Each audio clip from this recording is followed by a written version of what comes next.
With the brand new DLC just around the corner, guys, today I'm going to be telling you guys what exactly you're going to need to be prepared for with the brand new MALIWAN Takedown. So without further ado, let's jump right into this video.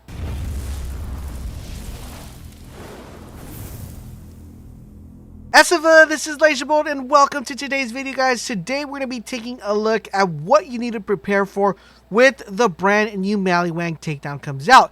Not only that, but I'm also going to be telling you guys what characters I believe are going to be a little bit more favorable when the DLC drops.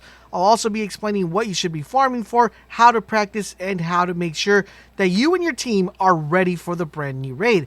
But before we get started, I do want to remind you guys about our giveaway. We're giving away 2 free copies of Call of Duty Modern Warfare for the system of your choice. To enter and participate, it's super easy. All you have to do is click the link down below where it says Join Bold Nation, and you guys will be automatically entered. So good luck to everyone who plans on participating. Now, before we get started and talk about exactly what you need to prepare for, where to practice, let's talk about the enemies we are going to be facing. So we're going to be facing Elemental Shield Troopers. Now, the interesting thing about these troopers is that with their shield, they're able to block any element, and they absorb that element and shoot that element back to us. So it's going to be very important that we understand how this works, because if there are a ton of them, we're going to want to make sure we strategize accordingly.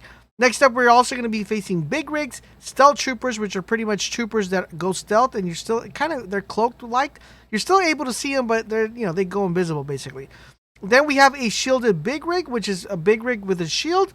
And then we also have the Overcipher, and we have Frank the Tank. In addition to that, we have 2 more mini bosses and 1 major boss. So now that we know this, what exactly do we need to do to be prepared to take all of these enemies out? So the first recommendation I want to give you guys is, number 1 is pick 2 characters. Now there are 4 characters in Borderlands 3. We have Amara, Mose, Flak, and Zane.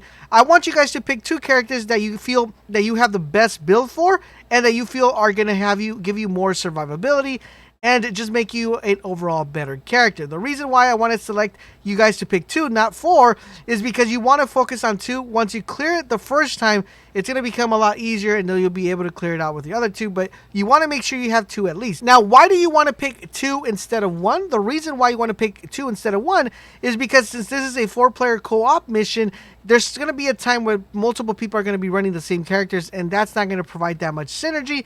So you want to have that flexibility in case you guys are playing with a different team. Now, that is the main reason you guys want to do it. So once you pick your 2 characters, the number 2 thing I want to suggest is make sure you guys practice. Now, how exactly can you practice for this? Because what we do know is we know the enemies, but where exactly can we find these enemies in the game? So in order for you guys to practice, definitely going to suggest the number 1 place would be the Slaughter Star 3000. Make sure you guys go with your character or the one you guys are planning to take in there and practice on there and see if you're able to survive, if maybe you're going down too much, if you're dying too much, and fix your build accordingly. So the main target you want to go for is try to see if you guys can complete it without dying or complete it without going down. If you guys think you're able to do it that way, then you guys have yourselves not only a really good build, but you have a really good synergy. Now, if you already have a 4-man team ready to go for the raid, take your 4-man team in there and see how fast you're able to clear it and do speed runs. Now, me personally, I am going to be trying to solo it, but I also want to play with you guys. So if you guys would like to join me live on stream and have some fun and play this new raid when it goes live, make sure you guys send me a friend request at LaserBolt over on Epic and join our Discord channel, because that's going to be our form of communication. The link is down below in the description. Now, by taking a look at the enemies that we're going to be fighting and checking a couple of the trailers we've seen, we know that the enemies are going to have 2 major components. One's going to be armor and one is going to be shield. We want to make sure that our weapons are going to be optimal for these type of characters. And talking about that, what type of elements are going to be best for these 2 elements? One is going to be cryo, and the number 2 is going to be corrosive.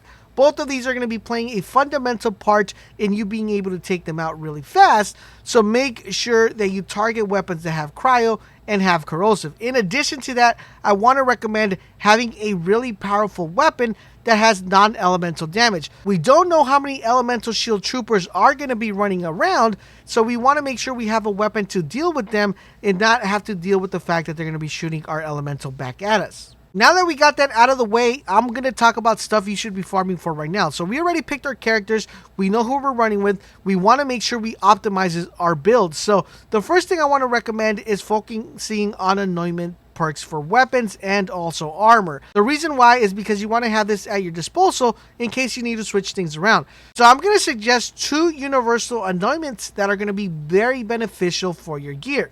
The first one is on action skill and weapon damage is increased by 100%. This is going to be universal because it's going to work on all characters. All you have to do is use your action skill and get that additional 100%. The other one I want to recommend is on action skill and deal 100% weapon damage. Another one that's going to be very, very important and going to provide you that extra damage with your build. Now, these 2 are going to be extremely important if you're running on any character, so I would start farming and looking for these 2 anointments. Now, for classes-specific anointments, let's start off with Flak. Now, unfortunately for Flak, his anointments aren't that great as far as different sets of abilities. The only one that has a really high probability of anointment is the Flak Rack Attack build. Now, I have an awesome Rack Attack build that you guys are definitely want to check out. If you do plan on running Flak as a with the Rack Attack, definitely check that out. I'll be linking it down below in the description as well. Now, most people who play Flak play him 2 ways. Number 1, they either play him with a crit build, or number 2, they play him with a Gamma Burst build. Now, unfortunately, these 2 do not have really good anointments that you're able to use that are going to benefit the crit and that are going to benefit the Gamma Burst build. So for Flak, I would definitely focus on anointment perks that are universal. The ones that do on action skill and that give you the 100% weapon damage and that give you the 100 increased weapon percentile. So for Flak, I would focus on anointments that are universal and work accordingly around that. Now for Most, she is a little bit more flexible because she has actually some really good ones that give you good survivability, that give you really good damage, and these are going to be coming out of your Iron Bear. So these are going to be actions or anointments that work after you exit Iron Bear. So after exiting Iron Bear, your next 3 magazines are going to increase your handling and your reload speed. This is going to be really important. The next one she has is after exiting Iron Bear, restore 75% of your shield. Once again, really important for you having that nice survivability. Those are the 2 I think are going to be very beneficial for Most. Now for Sane, he actually has some pretty good ones. He has the one that I recommend, the one that I personally am going to be running with my Sane Cryo build, and that's going to be while your Sentinel is active, increase your cryo damage by 50%. This is going to be extremely important because with that cryo build, it does so much damage. You guys have no idea. The other one that I want to recommend is while swapping places with your Digiclone, gain 130% damage bonus. So this is going to be really important as well, because if you are running a Digiclone, you're going to be able to get that a lot. And the last one I want to recommend for Sane is while your barrier is deployed, you're going to be able to recharge your shield, once again giving you that nice survivability. All of these are going to work perfectly with my Sane Cryo build, which I think is by far one of the best builds, especially for this type of content. If you guys haven't checked that out, highly recommend you guys do check that out, because it's going to make your life that much easier, and you're pretty much going to have your Sentinel and your barrier active all the time. So these anointments are going to benefit a lot from that particular build. Now for Amara, Amara is pretty OP, because what makes Amara so OP is that her anointments are actually really, really good. Now she has an anointment that on face cast, she's going to increase her weapon damage by 250% after she does her face cast. This is extremely powerful. Now, if 250 weren't enough, you could always go with after using Face Slam, you're going to get 300 weapon damage after using that Face Slam. So really, really good ones. Now for Amara, as far as builds are concerned, I definitely want to recommend my Face Grasp build. Really powerful, really potent, extremely good for knocking down shields and of course knocking down armor. Highly recommend you guys check that out. Now I do want to give a kind of mention of the Terror anointments, because these are actually going to be very potent and very powerful if you synergize them well. I have Terror builds that you guys are definitely going to want to check out if you're trying to run a Terror build for this.